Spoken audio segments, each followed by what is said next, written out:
I don't think most of you realize that you do not have time. Everything is time. Time can be converted into anything. We all know time can be converted into money. People say often, time is money. This is true. Money is also time. You spend money to save time. Time is the enemy of the rich man, so he takes a private jet to save time. Money is the enemy of a poor man, so he waits for the bus to save money. But they're the same thing, money and time. So when I say you don't have time, this is something you need to remember because it's extremely important and you can apply it to most things. You do not have time to have a headache. Do you understand? I'm not saying you don't have a headache. I'm not saying your head doesn't hurt. But you don't have time for it to affect your life. You do not have the waking hours. You are being outcompeted and crushed by people who are more powerful and more connected than you'll possibly ever be. By people who know things you do not know. You do not have time to have a headache. It's simply not acceptable. How do you perform when you have headaches is a stupid question. The fact you've even framed it in that way shows that you don't understand the world. I'll give you another example. You don't have time to argue with your woman. Your woman started an argument today or yesterday, whatever, and you've been texting back and forth. You don't have time. You have things to do. There's unlimited work in the universe. You don't have time to have a headache or message girls or scroll Instagram. You don't have time for any of these things. Time is your lifeblood. It's all you've got. You can turn time into reputation. You could turn time into global fame. You could turn time into respect. You could turn time into a fantastic body. You could do anything with your time. You could choose a random embassy. You could choose a random country that you have beef with. Chile. And you could go stand outside the Chilean embassy with a sign saying, "Down with Chile," for no reason. But if you stood there every single day, after about 2 years, people would be like, who is this guy and why does he hate Chile so much? You can turn your time into anything you want. So how are you going to waste it sitting around saying, I have a headache? Boo boo, I have a headache. But the question is framed incorrectly. If I have a headache, I don't care. And one of the main reasons I don't care is because my enemy doesn't care. You know, when I got injured when I was training for fights, my coach would often say to me, is your enemy going to hit you less or show you mercy because of this injury? If you say, okay, we're about to fight, but halfway through the training camp, I hurt my foot, so, take it easy. No, he's going to try and destroy me anyway. So if he doesn't care, why do I care? And why does my coach care? Nobody cares. The people who are trying to steal your woman, and trust me, everyone is. The people who are trying to take the money that you want to earn and put it in their pocket before you can. The people who want to have large and gorgeous feathers on their peacock to show the world all the amazing things they've done. They don't care that you have a headache. So why do you care? You need to reprogram your mind. You don't have time to have a headache. You don't have time to be doing the majority of things you do. And there's always been and always will be, and we could talk about that again. We were talking earlier about competence, right? Do you think a woman sees you as competent if you complain about having a headache? Let's say you have a headache. It's fine. You have a headache. I'm not disputing that. Maybe it really hurts. That's terrible. If you go, oh, I've got such a bad headache. Do you think a woman looks at you and goes, yes, oh, I found the guy for me? She may not say anything. She may say, oh, do you want a pill? But really, deep down, this guy's a dickhead. I mean, if you got hit in the head with a hammer or shot in the face, fine. But why do you have a headache? From what? Scrolling TikTok. A lot of you deserve the failure you endure. The universe is very giving. I often believe, people say the world's not fair. I'd argue that karmic retributions, and in the long run, all in all, is pretty fair. Karmic retributions are real. In the end, God gives you exactly what you deserve. So if you're not happy with your life, you have to ask yourself, do you really deserve more? Have you really tried 100% of the time? Did you ignore that headache? Are you as competent as you could possibly be? Have you given 100% every time you've done anything? No. You deserve what you have. You deserve your mediocrity because you're an average person. You want a Lambo and these women and a boat and whatever else you want because you see it on Instagram, but wanting something and deserving something are very different things. If you truly deserved it, you'd be working for it in a way that ensures it would be given to you by the universe. Every single thing I've ever wanted, I have got. Maybe not instantly, maybe not easily, in fact, certainly not both. It was always difficult and it always took time, but I really wanted them, so I always got them. And I put in enough work to show God and show the universe I deserved them, so he gave them to me. I cannot remember a single time, and I state this as a matter of fact, this is not hyperbole, I cannot remember a single time I have ever decided not to do something that must be done because I had a headache, ever. It is easier if you enjoy it, because you do not struggle with lack of motivation or lack of interest. For me to say you could honestly be world champion at something you hate is a lie. You can, however, be competent at things you don't like. You can be very good at something you don't like doing. To be the best in the world, you probably have to fall in love with it. But the way you do anything is the way you do everything. And you can fall in love with the idea of being good in general. So anything I do, I don't want to be bad at.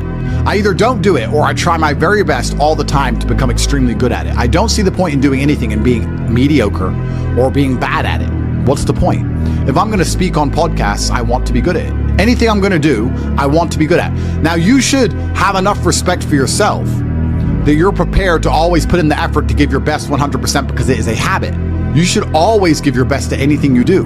When you pick up a video game, you should give your best. When you drive a car, you should attempt to drive as efficiently as possible, using the brake as little as possible to not waste fuel, to make sure there's no close calls, no sudden braking. Most of you are just getting in your car and driving like a jackass from point A to point B, not trying to actually go, you know what, let me drive and pretend I have the queen in the back seat and I can't even brake suddenly. And I only have a fraction of fuel. How far can I go if I very smoothly, very calmly anticipate the traffic in advance, move my car in and out of the cars that I barely have to brake, keep moving slowly and smoothly? Let me try and get good at this. The way you do anything is the way you do everything. And it is a habit to be good at things. There's nothing wrong with just being good at things. To be the best in the world, you have to love it. That's true. But you're not going to love the majority of things you do. That's not realistic. The world's not going to afford you a life where everything you do you're in love with. In fact, you're going to end up doing a whole bunch of things you don't want to do. And the life hack is, if you enjoy getting better at things, then you can be doing something you don't want to do better than you previously done it, and now you enjoy doing it because you were more competent and more capable at said task. You are now better at said task. Every single thing I approach with vigor because I like being good at things. And that's not because I'm arrogant. That's because I have enough respect for myself, and more importantly, I have enough respect for the people I love to know that I need to be good at things. When my children, or when my women, or my family, or my people who rely on me, my brothers, anybody comes to me expecting me to do something for them, I need to have enough respect for them to know that I'm good at what they ask me to do. And if I don't know what they want me to do, or I'm not particularly good at it, I'm at least good at learning. You can become good at learning so that you learn things faster. Good at concentrating. Good at taking a scenario seriously. These are all basic life skills that go along with bravery. That's going to put you in a competitive bracket amongst the masculine realm which exists today, because most people can't even focus. Most people can't even focus or try hard at anything. So to answer the question, can you become world champion without loving boxing? No, you can't become the best in the world. However, you can become very good at it because you can have enough discipline to ensure that you go to training, and you can make sure that you're the kind of person who, if you're going to go to training, you're going to try your best. Guys, you're going to go to training for an hour. Whether you try hard or don't try hard, you're going to spend an hour in the boxing gym. There is no reason to not try. That is a learned habit. And what you often find with people who need to be motivated into things, because they're not disciplined enough to do things and not disciplined enough to do things properly, they'll go and say, I went to boxing training, as if that's all that it's about. It's not about going to the training. It's about trying hard in the training. It's about giving it your all. It's about dedicating yourself. You're going to give an hour up anyway. There's no reason to not try. Most people go through their entire adult life without trying 100% hardly ever. Think about it. Even when you go to the gym, you don't try 100%. You try 60%, 70%. You don't try 100% at home. What do you try 100% with? Do you really try 100% with work? Are you really moving that mouse as quickly as you possibly can? No, you're not trying. So you have people who have gone through life and are going through life without even giving 100% of what they've got ever. And it's interesting because we're entering the most competitive period of human history. So you need to get very good at everything you do, all of the time. You'll learn a lot of lessons about psychology in the boxing ring. Now, they're not related, technically. One's exercise, one's the psychology of people. But you'll learn in the fight ring, you'll learn that you're not tired when you're winning. You're tired when you're losing. That once you start to win, you get to find unlimited energy from the universe from somewhere, and you just continue to push forward, no matter how hard it is. Winning is easy. It's trying to turn it around when you're losing that is difficult. You take this lesson from boxing and you apply it to everything else in life. You apply it to money and say, once I start to make money, I know I will have endless motivation to keep making money. It's just hard to make money in the first place. It's hard to get over that hurdle, but once I get going, it's easy. It's a positive reinforcement loop. It's a spiral upwards into infinity. It's a tornado that takes you to the promised land. So to have that unique psychological conclusion, that unique psychological input, you had to become good at boxing. So it's very important that you're good at everything you do, all of the time. Don't do it if you're not going to try. But you don't want people to learn bad habits. But it's a bad habit to coast. It's a bad habit to spend time and waste it. It's a bad habit to go, I tried, I went, I didn't give it my all, but at least I went. You see this kind of cope online all the time. Yeah, at least I went. It's going that matters. That's not true. It's trying that matters. So you see this kind of cope. I didn't feel like going to the gym, but I went and just had a light session. Why? You went anyway. So why did you have a light session? If you're gonna go, do it. If you're gonna do it right. There's no point in half doing anything. You may as well have not done it at all. So this idea you can coast through things, this idea you can lazily try or pretend to try or just showing up counts, I dispute all of that absolutely. You give 100% of your heart, soul, and vigor to anything you do, and it becomes a habit so that it's all you know how to do. Before you know it, you're driving a car trying to do it as well as possible. And you're having a conversation trying to be as clear and compendious and concise as possible. And you're trying to make money as much as possible, as efficiently as possible. And you're trying to educate your children as well as possible. You're trying to protect your family as much as possible. You're trying to get as strong as possible. Because all you know is maximum limits. That's all you've ever done. You've never done any of this, that garbage can go out the window. So you need to get good at getting good at things. And you need to get good at trying 100% at all things, whether you like them or not. And this will give you a base level of competency in all realms, even if you're not in love with said task. Success is like being pregnant. Everyone says congratulations, but nobody knows how many times you get fucked. Absolutely. But that's the beauty of success, right? Because all the times you get fucked teach you the lessons you need to be successful in the first place. You would never be successful without getting screwed over. And also, you wouldn't be happy with your success without getting screwed over. The reason you appreciate that woman who's so good to you, who you trust with all your heart, who's loyal to you, is because that other woman cheated on you. If you had never seen a terrible, narcissistic, cheating woman, you wouldn't appreciate a good, kind-hearted one. There is no light without dark. So it's very important that you go through these bad things, one, to learn lessons, but two, to learn gratitude and appreciation for things once you have them. It's extremely important. Every time something bad happens to you, you need to say thank you to God. Thank you, God, for giving me this difficult time, for me to learn lessons, and for me to have more appreciation for my fantastic life in the future. That's how you should approach life. And especially success is exactly the same way. The lessons you'll learn failing along the way will ensure that when you get to the top, you can keep it. It's difficult to think of a scenario where being brave would be a negative mindset for you to be able to tap into, because bravery affords new options you haven't previously considered. If you're a coward, you don't have certain options on the chessboard because you simply don't have the bravery to make X moves. But if you are brave, you can analyze these moves.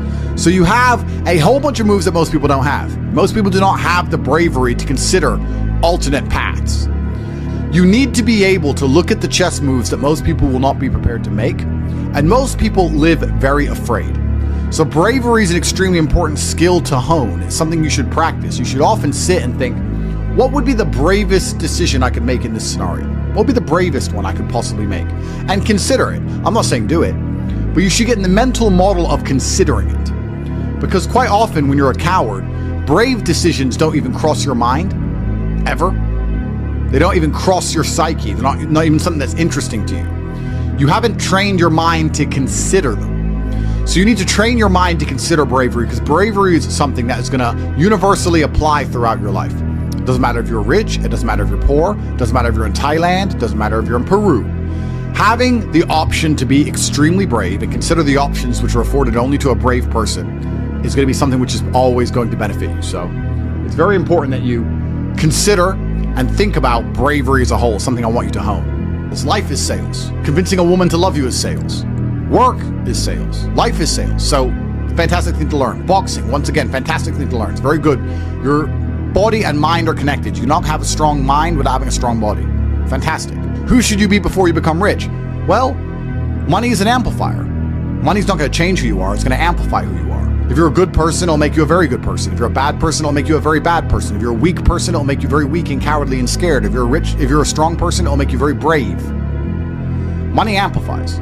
So you actually kind of have to hope that you don't get rich too early before you've struggled enough, because men are built on the back of struggle.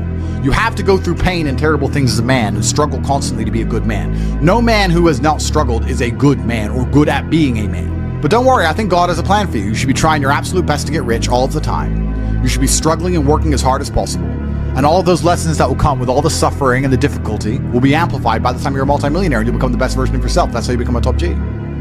Wake up every day and be prepared to give 100% focus to all of the things you do. That's all you have to worry about. It's kind of like, if you worry about the work, the results come. The results are easy. Guys, money is easy. Money is easy. Women are easy. The life you want is easy. All you have to do is fall in love with the work. If you fall in love with the work, fall in love with being good at doing your work, getting it done, never missing a day, because the easiest way to make sure you never miss a lucky day is to try every single day. Lucky days exist, and you're never going to know if you have a lucky day or not unless you try every single day. Then you're never going to miss any lucky days, and you're going to pull it off, and you're going to realize it wasn't actually that difficult. All it took was consistency and constant effort, never being lazy and doing everything I'm supposed to do properly. When you tolerate something, you're admitting you deserve it. You're going to get exactly what you deserve in life, from women, from masculine friendship, financially, respect on the street, luck. You get the luck you deserve. If you try your very best in all things and you pray and you're really thankful to God and you say thank you all the time, you start to become very lucky. Lucky things start to happen. You get the luck you deserve when you try. It's truly remarkable. When a woman looks at you and goes, he can do anything he says he's going to do, that's when you become instantly attractive. Competence is extremely important. That's the masculine world. And peacocking built this world. Don't let losers and brokies sit and say to you, oh, all our graves are the same, it doesn't matter. No, it does matter. You were not born to suffer and die without being remembered or leaving a mark on this planet. You weren't born for that. You were born to do something great and to be remembered. You were born to leave offspring, which are so fantastic, raised in your image, that you, by proxy, are discussed into eternity. Your bloodline becomes synonymous with competence and capability. That's why you were born. The reason the male peacock shows its feathers is to say, look what I have. There is nothing wrong with that. That's what built the modern world. All of the explorers who risked their lives on the 7 seas did it to say, look what I did.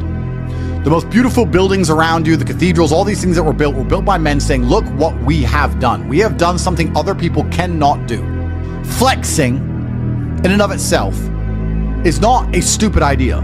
It's actually a biological norm amongst men. Don't be confused. You don't want to flex asininities. You want to flex capabilities. You want to flex competence. You want to flex, look what I can do, which others cannot do. And respect often lies on the other side of fear. If there's a decision that everybody's afraid to do, but you do it, that is what's going to get you respected by your peers. But masculine brotherhood has been the basis of keeping you accountable. It's very easy for you to become the best version of yourself if all the men around you are pushing you all of the time. And they're ensuring that they are being their best selves, which is constantly pushing and striving towards successes. This is what you're supposed to do.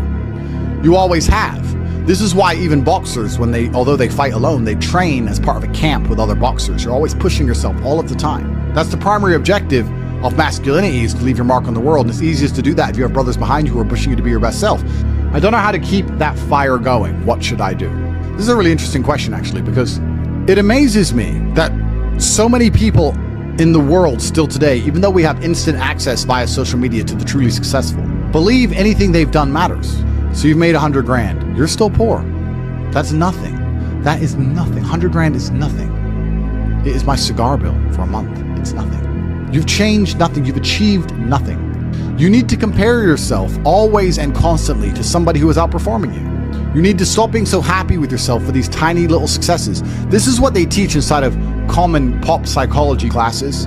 Yeah, and take the small success and be happy with it and put little milestones and reward yourself for achieving the little milestone. No, that's not what you should do. The point is, the fact you could have a little tiny success and quit shows that there's something wrong with your mentality and your firmware in the first place. You don't know what success is. I don't consider myself successful. So how can you consider yourself successful enough to not work? All I do is work. I work 7 days a week, 18 hours a day, every single day, never missed a day, headache or not, ever. So I don't understand this mindset. And you see a lot of people do it, right? They'll say, oh yeah, I had a really great week and I made some money and now I'm in Costa Rica. You're never going to win that way. People often say to the extremely wealthy people, why do you work all the time? All you do is work. If I was as rich as you, I'd just go on holidays. Not understanding that the kind of person who goes on holidays when they have money is not the kind of person who becomes truly rich. The kind of people who become truly rich are the people who work every day no matter what. Which is why all of the people who are truly rich are workaholics, because it's the only way to really get there. You can get to a certain point once you're a trillionaire, you're Jeff Bezos or whatever, that you can take some days off. I'm not saying that, but the point I'm making is you need to fall in love with being happy with yourself for how hard you've dedicated yourself to a task. That needs to be more satisfying to you than relaxing. Relaxing is probably the most boring thing you can possibly say for me to do. Say, Andrew, do you want to go relax? I'd say, what do I do, stare at a wall? That sounds terrible. Nothing is worse than relaxing. I don't want to relax. I want to work. That's all I want to do is work. Because if I work and I achieve things, I feel good inside. I got something done. I feel good. I feel happy. If I just relax, nothing's been achieved, so I don't see the point of it. It doesn't even relax me. In fact, it makes me very anxious. So then I feel more stressed than if I was just doing the work in the first place, which is why relaxing is impossible for me. And he said, well, it sounds like you have an anxiety disorder. If it's a disorder that allows me to constantly work all of the time and never be happy unless all of my work is complete, thank God I have it, because if I didn't have this disorder, I'd be a normal jackass like you. Guys, time is running out for a chance to win. It truly is. You guys are truly running out of time. It's very important that you get your act together quickly. So if you want to call it anxiety disorder, then get one. Don't be talking about headaches. Don't be talking about working. Don't be arguing with women. You have things to do, right? It doesn't matter if you have a headache or not. You must work. Anxiety sounds like free energy. Could give me more. Absolutely. Anxiety is exactly that. It's free energy. Nervousness is free energy. The inability to rest or relax or sleep is free energy. You just have to have the discipline to direct it in the correct directions. You need to sit at home and feel this fire inside of you because you do not have all of the money you want, all of the respect you want, and your name has not been echoed into eternity. You're not etched into the halls of history. You need to take all of that fire inside of you and all of that anger and direct it at one task. And you need to try your absolute best to ensure you succeed in that task. It's down to you. I can't drag you across the finish line. I can only show you where the race is and try and hype you up before you run. I can take you to the start line. I can tell you you can do it. I can tell you how fantastic it is when the race is over. I can tell you it is worth it, but you have to be the one to run the race. I can't carry you. If you're gonna ask me stupid questions about headaches, you're never gonna make it. There's gonna be a huge contingent of the populace that never make it. But when you do, it is worth it because you're remembered. And that is the whole point of being alive as a man in the first place, is to go down in history. It's not to go through life comfortably. It's not to go through life without struggle, without pain. The point of being a man in the first place is so that you suffer enough for people to remember you, to die for something, to live for something. That's the whole point in all of this. There's nothing else to do and make your name synonymous with something fantastic which has affected humanity and culture. That's all it's about. And it's very difficult to do that if you're insignificant and broke and lazy and stupid with a fucking headache.